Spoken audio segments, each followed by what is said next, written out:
Okay. Well, thank you for joining everybody. Everybody looks very happy this morning.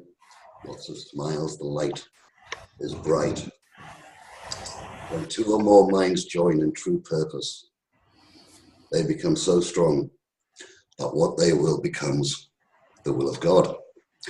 And we can do that right now. I'd like to start by going still just for a few moments and share a holy instant and allow the miracle.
And of course, any meditatory technique that stills the mind will lead eventually to an experience of truth. Yes, any meditatory technique that stills the mind will eventually lead to an experience of truth, but when used under the lessons or the guidelines in A Course in Miracles, we're going to save ourselves a lot of time and therefore a lot of suffering, because every single person who plays the separation game, jumps on the proverbial ghost train and into the existential drama or nightmare we call life, is going to suffer. Not all the time, but you don't know when. And then, of course, inevitably lead to another experience of getting sick and dying. Repeat for the umpteenth time. It's unbearable. Can't do it anymore. So thank God for A Course in Miracles. It's a quantum celestial speed up. And those of us who have been increasing our dedication to the mind training have been getting increased experiences of truth about who and what we are and what we want to be. If you want to know how well you're doing, how to measure how well you're doing with this course, how enlightened you're becoming, let me give you a few ideas. First of all, let me tell you what it's not. It's not about how much of A Course in Miracles I can recite off by heart.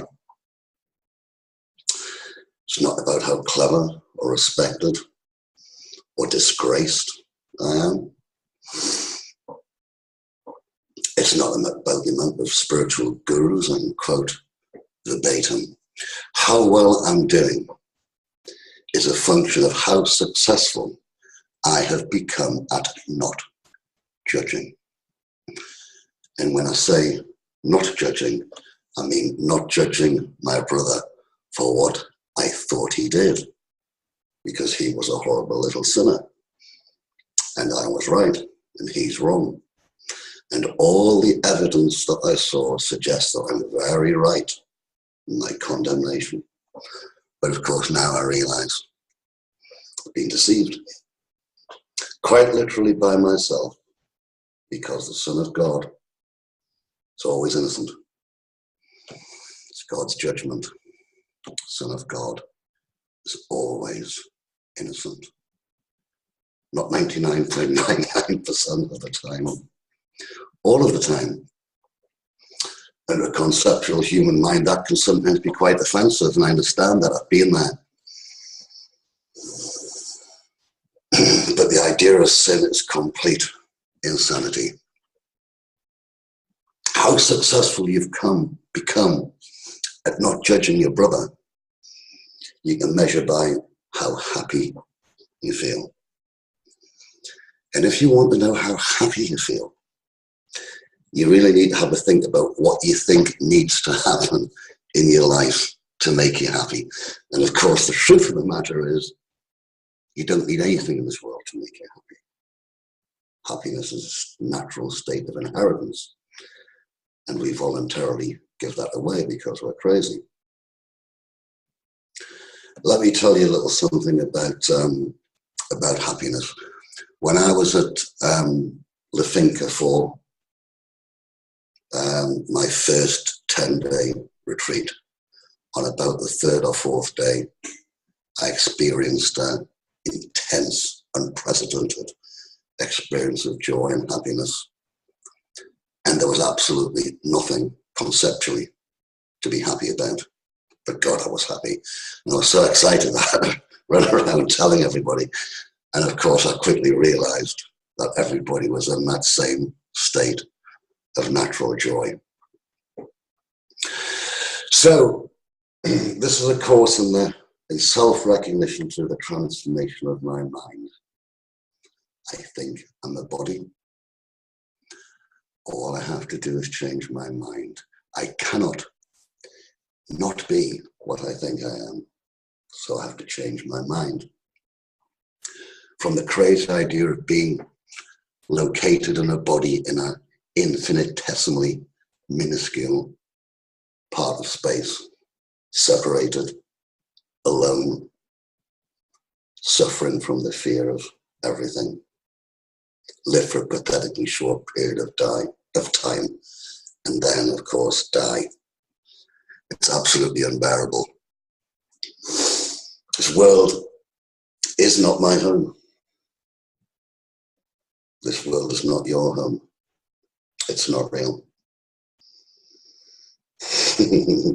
I can't resist quoting the New Testament. I'm not religious, but John 3:13 says, "And no man hath ascended to heaven, but he that came down from heaven, even the Son of Man who is in heaven."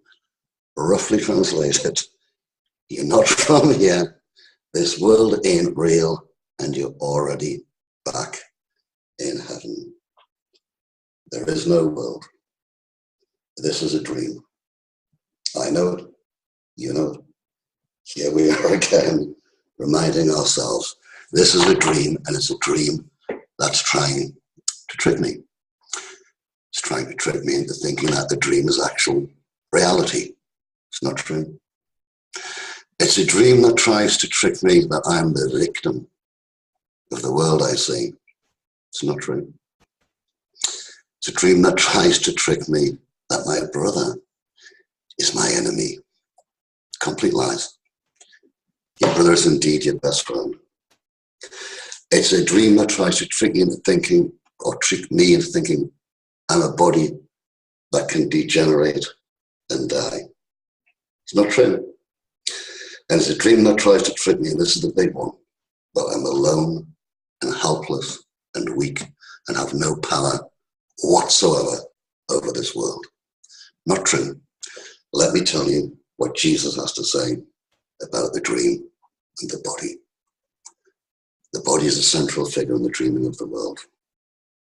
There is no dream without it, nor does it exist without the dream in which it acts as if it were a person to be seen and be believed.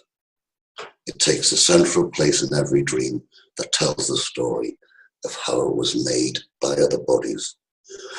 Born into a world outside the body, lives a little while, then dies, to be united in the dust with other bodies, dying like itself. In the brief time allotted it to live, it seeks for other bodies as its friends and its enemies. Its safety is its main concern. Its comfort is its guiding rules. It tries to look for pleasure and avoid the things that would be hurtful. Above all, it tries to teach itself its pains and its joys are separate and can be told apart. Excuse me. The dream of the world takes many forms because the body seeks in many ways to prove it is autonomous and real, and its serial adventures from the time of birth to dying are the theme of every dream the world has ever had. The hero of this dream will never change, that's you, nor will its purpose. Though the dream itself takes many forms and seems to show a great variety of places wherein its hero finds itself, this single lie does it try to teach again and still again, and yet once more, that it is cause and not effect, and you are its effect and cannot be its cause, and it's just not true. I'll tell you the truth. You are not the victim of the world, you see. You have invented the world, you see. And God certainly did not create this world.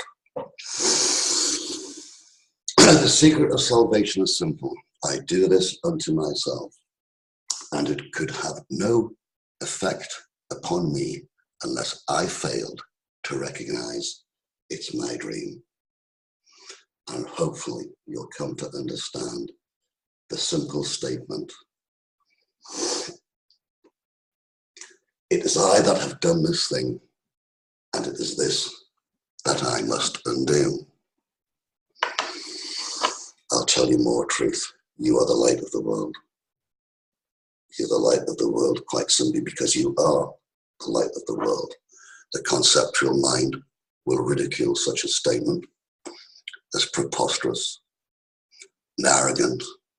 But it's true. You are the light of the world.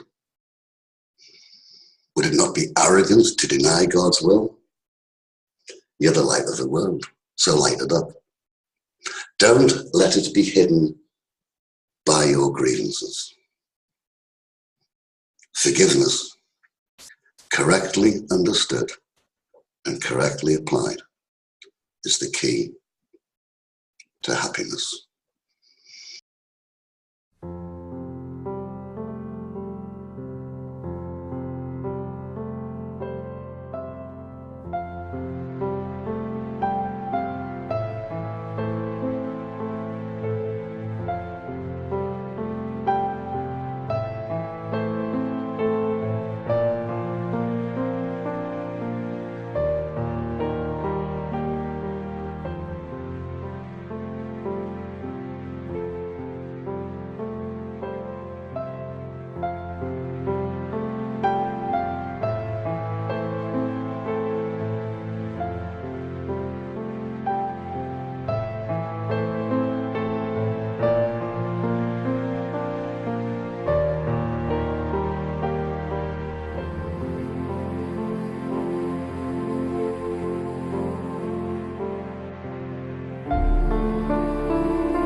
Thank you. So I'm going to tell a story of the first 50 lessons. But before I do so, I quickly want to digress a little bit, talk about the idea of sin. Make no mistake about it, sin is insanity. It's the means by which the Son of God is driven mad. You think you're sane? You think you have control, Gary, of your body and your mind? If I say raise my left arm, it will raise, yeah, and it will not raise unless I tell it, right, Gary? Wrong. Example, if I say to myself the other morning before leaving the house, today I will not judge. Clear instructions. 2 minutes later, I drive down the road. Lorry pulls out in front of me, blocks both sides of the road. My left arm raises in the air. 2 fingers raise. The other hand blares on the horn. And then in that instant, truth enters my mind. I've been doing mind training, and I feel an idiot. But the point is, both limbs have moved without instruction. Indeed, to the contrary of any instruction given. And I call this auto-ego response. And that is the recognition of insanity. And I suspect it sounds familiar to a lot of you, to all of us. The concept of Allan, that's me, is insane. And he can't stop judging. But I'm not Allan. That's what this course will teach me to remember, because this is a course in self-recognition. The purpose of the workbook is to train your mind in a systematic way to a different perception of everyone and everything. It is doing the lessons in the workbook that makes the goal of the course possible. Remember, an untrained mind can accomplish nothing. The first 50 lessons are absolutely awesome. The obstacles and defenses that we have put up to prevent us from remembering the truth are quite staggering, and without the mind training, it's almost insurmountable. So here's some help from Master Jesus.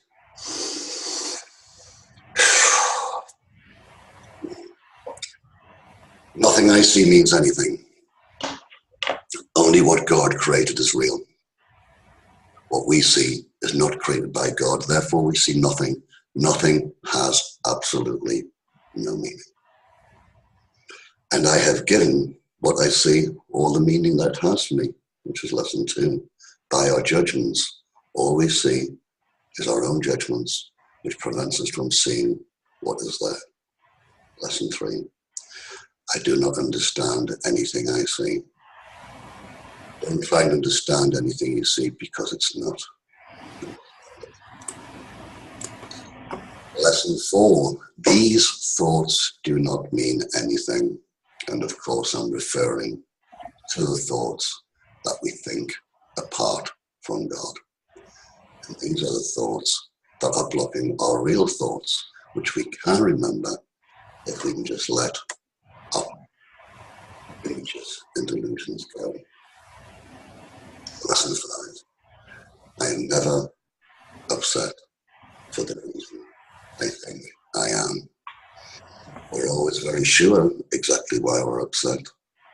We're always upset for a different reason because we're trying to justify an insane thought process. Our judgment's true. Lesson 6. I'm upset because I see something that is not there. And that's very, very difficult to understand at first, that what we see with the body's eyes is not there. What is there, we actually can't see. Lesson 7 is the reason why nothing I see means anything. It's the reason why I've given everything I see all the meaning that it has for me. It's the reason I do not understand anything I see. It's the reason why these thoughts do not mean anything. It's the reason why I'm never upset for the reason I think. And it's the reason why I see something that's not there. It's because I see only the past. Lesson 7. Very, very difficult to get your head around, but it's true.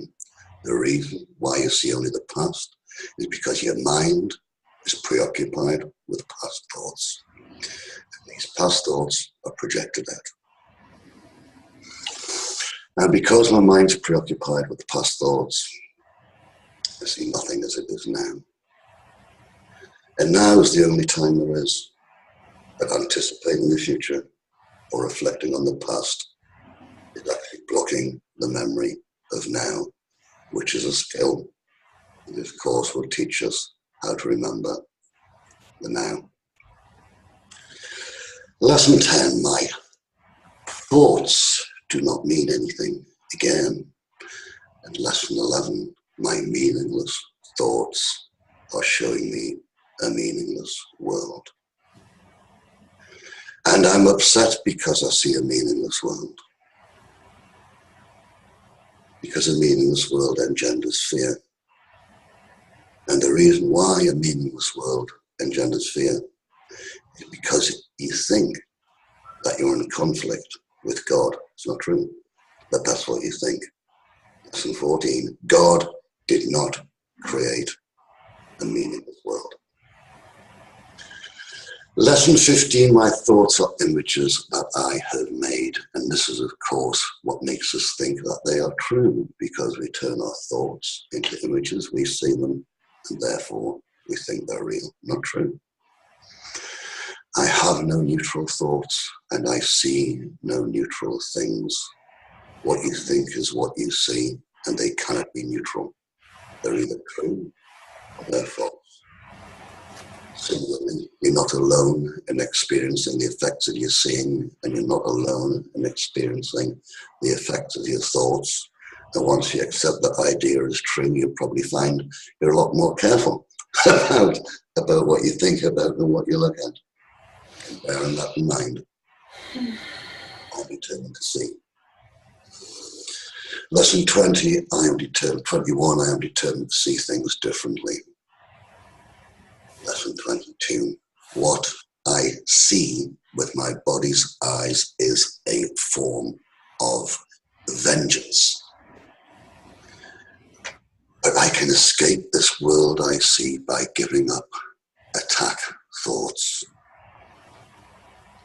The only way out of this world is by giving up attack thoughts.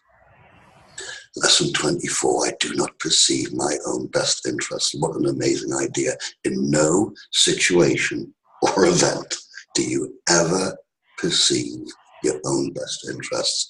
And if that's the case, don't bother trying to make a judgment because you've got no idea. Amazing, amazing lesson. 25, I do not know what anything is for. I'll tell you what everything's for. Everything's actually for your best interests. But if you don't know what your best interests are, you do not know what anything is for. Lesson 26, my attack thoughts are attacking my invulnerability. Now we're getting into a right mess. Great mess. If I defend myself, I will be attacked. Amazing. Above all else, I want to see. Above all else, I want to see things differently. How do you do that? Because God is in everything I see. God is in everything I see because God is in my mind. Which takes us to lesson 31. I always think of the master teacher when I think of this lesson because he says, you might not like it, but I'm going to tell you anyway. I am not the victim of the world I see. Lesson 32, I have invented the world I see. Lesson 33, there is another way of looking at this world. How? Lesson 34, I could see peace instead of this.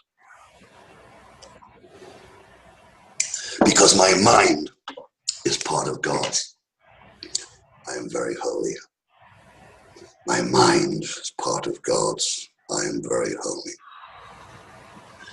My holiness envelops everything I see. My holiness blesses the world. Indeed, there is nothing my holiness cannot do. Takes us to lesson 39. I like saying this, if guilt is hell, what is its opposite? You get confused. It's the answer to every problem or trial or turbulation this world could ever invent. Lesson 39. My holiness is my salvation. I am blessed as a son of God. God goes with me wherever I go. God goes with me wherever I go. Wow. God is my source, strength. Vision is gift. 43, God is my source. I cannot see apart from him. Of course you can't. Separation is not real. God is the light in which I see. Lesson 45, God is the mind with which I think.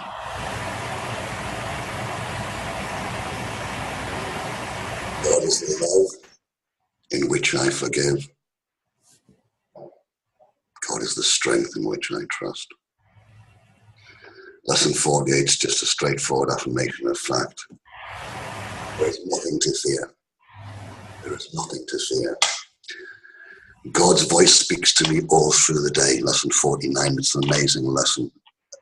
I want to say a little bit about it because that idea opens your mind to accepting God's voice speaking to you all through the day, because you've got to do this, not some of the time, all the time. Don't shut him out. He's there all the time. And I am sustained by the love of God, regardless of what this world may try to tell me otherwise. I am sustained by the love of God. And by the way, I'm looked after very, very well. So, salvation is available right now. This dream is over. It's all over. It's gone. Remember, time lasted but an instant in your mind with no eternity. And so is all time past and everything exactly as it was before the way to nothingness was made. A tiny tick of time in which the first mistake was made, and everyone within that one mistake held also the correction to that one and everyone that came within the first. And in that tiny instant, time was over, because that's all it ever was. What God gave answer to is over and is gone. So what we're doing here? Well, I'll tell you, each day and every minute in each day and every instant that each minute holds, you only relive the single instant when the time of terror took the place of love. So, conceptual Allan, I encourage you